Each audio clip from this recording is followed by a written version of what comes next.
Hello, എല്ലാവർക്കും സുഖമല്ലേ? വന്നിപ്പോൾ എവിടെ നോക്കിയാലും തേങ്ങാപ്പാലിൻ്റെ കളികളാണ്. നമ്മൾ ചിക്കനും മീനും ചെമ്മീനും ഒക്കെ തേങ്ങാപ്പാൽ വെച്ച് കുക്ക് ചെയ്തിട്ടുണ്ട്. പക്ഷേ സോസേജ് വെച്ച് നിങ്ങൾ ചെയ്തിട്ടുണ്ടോ? ഇല്ലെങ്കിൽ വായോ, ഞാൻ കാണിച്ചുതരാം. നല്ല അടിപൊളി കിർമാണി സാധനം, നല്ല കട്ടിയുള്ള തേങ്ങാപ്പാൽ ഒഴിച്ചൊരു സോസേജ് ഫ്രൈ. വായോ, നമുക്കുണ്ടാക്കാം.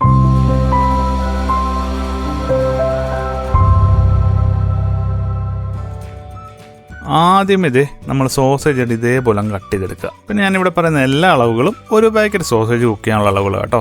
ഓക്കെ, ഇനി നമുക്കൊരു മിക്സഡ് ജാറിലേക്ക് ഒരു 10 കുഞ്ഞുള്ളിയും ഒരു 4-5 വെളുത്തുള്ളി അല്ലിയും ഒരു ചെറിയ കഷ്ണം ഇഞ്ചിയും ഒരു പച്ചമുളകും ഒരു ചെറുനാരങ്ങയുടെ നീരും ചേർത്ത് പൊടികളായിട്ട് 1 ടീസ്പൂൺ മുളക് പൊടിയും 1/4 ടീസ്പൂൺ മഞ്ഞൾപ്പൊടിയും 1/2 ടീസ്പൂൺ കുരുമുളക് പൊടിയും 1/2 ടീസ്പൂൺ ഗരം മസാലയും ആവശ്യത്തിന് ഉപ്പും ഒരൽപ്പം പച്ച വെളിച്ചെണ്ണയും ചേർത്ത് നല്ല മഷി പോലെയും അരച്ചെടുക്കാം. നമുക്ക് ഈ മസാല നമ്മൾ അരിഞ്ഞു വെച്ചിരിക്കുന്ന സോസേജിലേക്ക് ഇട്ട് നന്നായിട്ട് അങ്ങ് മിക്സ് ചെയ്തെടുത്തോ. പിന്നെ ഈ എരിവൊക്കെ അല്പം കൂടുതൽ വേണ്ടവർക്ക് കുറച്ച് കുരുമുളക് പൊടിയും കൂടെ കൂടുതൽ അങ്ങ് ഇട്ടാൽ മതി. അതൊക്കെ എല്ലാവരുടെയും ചോയ്സ് തന്നെ.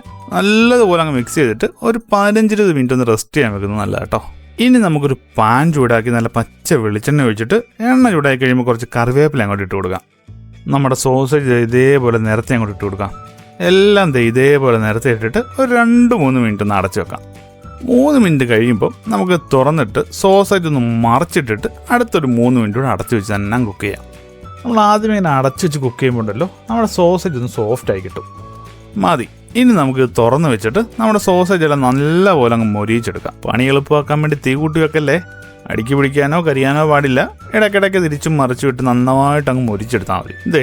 നന്നായി മൊരിഞ്ഞത് ഈ പരുവാകുമ്പോൾ ഉണ്ടല്ലോ, ഇതിലേക്ക് കുറേശ്ശെ നല്ല കട്ടിയുള്ള തേങ്ങാപ്പാൽ അങ്ങോട്ട് ഒഴിച്ചു കൊടുക്കാം. തേങ്ങാപ്പാൽ ഒത്തിരി ഓവറായിട്ട് ഒഴിക്കണ്ട കേട്ടോ, കാരണം നമുക്കിത് കുറുക്കി പറ്റിച്ചങ്ങ് എടുക്കണം. സോ ആവശ്യമായിട്ടുള്ളത് മാത്രം ഒഴിച്ചാൽ മതി. ഇതിലേക്ക് കുറച്ച് കറിവേപ്പില കൂടെ അങ്ങോട്ട് ഇട്ടിട്ട് നമുക്കിത് അടച്ചു വെച്ചൊരു 3-4 മിനിറ്റ് കുക്ക് ചെയ്യാം. അപ്പോഴേക്കും നമ്മുടെ മസാലയൊക്കെ നമ്മുടെ തേങ്ങാപ്പാലിലോട്ട് അങ്ങ് ഇറങ്ങിക്കോളും. മതി. ഇനി നമുക്ക് തുറന്നു വെച്ച് ഫ്ലെയിം ഒരല്പം കൂട്ടിയിട്ട് നന്നായി കുറുക്കി വറ്റിച്ചങ്ങെടുക്കാം. പിന്നെ നമ്മൾ ചപ്പാത്തിക്കും പൊറോട്ടയ്ക്കും ഒക്കെ പറ്റിയൊരു കറി ടൈപ്പ് റെസിപ്പിയാണ് നോക്കുന്നതെങ്കിൽ ഈ സ്റ്റേജിൽ അല്പം കൂടെ കുറുകുമ്പോൾ ഫ്ലെയിം അങ്ങ് ഓഫ് ആയിക്കോ. ഇടവിട്ട് അടി കൂട്ടി അങ്ങ് ഇളക്കിക്കോ, കാരണം നമ്മൾ തീ കൂട്ടിയിട്ടേക്കുന്നതുകൊണ്ട് അടിക്ക് പിടിക്കാനുള്ള ചാൻസും അല്പം കൂടുതലാണ്. ഇപ്പോൾ ഏകദേശം കുറുകി വന്നിട്ടുണ്ട്, പക്ഷേ പോരാ. നമുക്കിത് വറ്റി എണ്ണയൊക്കെ നന്നായി തെളിഞ്ഞ് ഇറങ്ങി ഇങ്ങ് വരണം. ഇതേപോലെ എണ്ണ തെളിഞ്ഞ് വന്നു കഴിയുമ്പോൾ ഉണ്ടല്ലോ, ഫ്ലെയിം ഓഫ് ചെയ്തോ, പണി കഴിഞ്ഞു. ഇതാണ് ഞാൻ പറഞ്ഞ ഐറ്റം. പൊന്നുമനെ എഴുതി വെച്ചോ. ഇത് വേറെ ലെവൽ തന്നെ. നമ്മളിത് ഇങ്ങനെ അങ്ങോട്ട് സോസേജ് ഫ്രൈ ചെയ്യുമ്പോൾ ഉണ്ടല്ലോ, നല്ല റിച്ച് ഫ്ലേവറാണ് നമ്മുടെ സോസേജിന് കിട്ടുന്നത്. അപ്പോൾ അടുത്ത വട്ടമെങ്കിലും നിങ്ങൾ സോസേജ് കുക്ക് ചെയ്യുമ്പോൾ ഇങ്ങനെ ഒന്ന് ഉണ്ടാക്കി നോക്കിയിട്ടില്ലെങ്കിൽ വലിയ നഷ്ടമാണ്. അപ്പോൾ എങ്ങനെ ഉണ്ടാക്കി നോക്കല്ലോ അല്ലേ? ധൈര്യമായി ഉണ്ടാക്കിയോ, കിട്ടില്ല റെസിപ്പി കേട്ടോ. എങ്കിൽ പിന്നെ ശരി, വീഡിയോ ഇഷ്ടമായാലൊന്ന് ലൈക്ക് ചെയ്തേക്കണേ. അടുത്തൊരു നല്ല വീഡിയോയുമായി കാണുന്നത് വരെ ഗുഡ് ബൈ.